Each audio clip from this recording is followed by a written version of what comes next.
Easy pickings, easy target.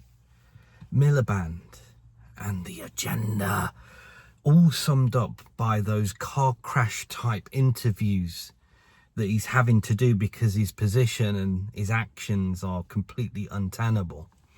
Trying to explain how us here in the UK are paying some of the highest prices for electricity in the entire world, and trying to explain the tax involved in that and the renewable cost and the netty zeros.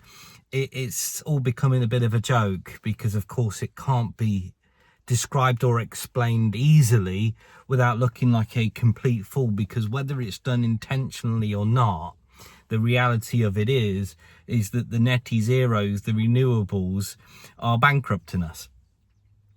Yeah, the everyday person, we're getting bankrupted. We are spending and throwing billions at something that is at best experimental, hasn't been proven, and yet, according to people like Miliband, is the best thing since sliced bread. And there are many, and you would expect many critics to come out and find this as easy target, you know, just something to be able to tear apart very easily.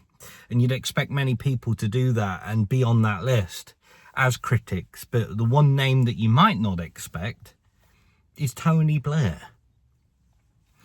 And he's recently come out to say basically that it's achieving these netty zeros, it's too expensive and it's taking too long to give an impact, to show that it's actually doing something. Tony Blair.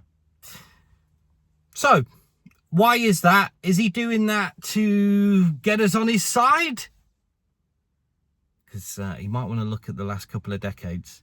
And when it comes to trustworthiness, loyalty and all the rest of it, I think some of us might have a few reservations about that. Especially when this time you might be saying stuff like that, but what you're also doing is really pushing that digital ID. That's the solution to all the problems that we face. Maybe it's the solution to the netty zeros too. We need that digital ID, and then everything will be more affordable. Yeah, you'll be able to afford your groceries and all the rest of it. There's always an agenda behind what these people do and say, isn't there? Especially when it comes to Blair and people like that. So who knows what the agenda is behind that, but Tony will definitely not look after you. Ta-ta.